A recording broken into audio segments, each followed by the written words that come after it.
Hi everyone. ఈరోజు నేను వామాకుతో బజ్జీ చేస్తున్నానండి. చాలా అంటే చాలా టేస్ట్గా ఉంటాయి. మీరు కూడా ఒకసారి ట్రై చేయండి. ట్రై చేసి కామెంట్లో ఎలా వచ్చిందో చెప్పండి. ఈ వీడియో మీకు నచ్చితే ఒక లైక్ ఇవ్వండి. ముందుగా వామాకుని తీసుకొని నీట్గా వాష్ చేసుకోవాలి. ఒక బౌల్ తీసుకొని 4 స్పూన్ల వరకు శనగపిండి వేసుకోవాలి. చిటికెడు సాల్టు, 1 స్పూన్ కారం, చిటికెడు వాము వేసుకొని ఒకసారి బాగా కలుపుకోవాలి. అలా కలుపుకున్న తర్వాత వాటర్ వేసుకొని కలుపుకోవాలి. అలా కలుపుకున్న తర్వాత 10 నిమిషాల పాటు పక్కన పెట్టుకోవాలి.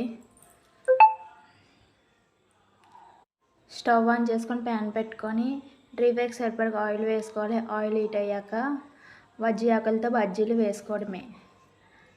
ఇలా ముంచుకొని అలా వేసుకుంటే ఇటు అటు తిప్పుకొని వేసుకోవాలి. చాలా అంటే చాలా టేస్ట్గా ఉంటాయి.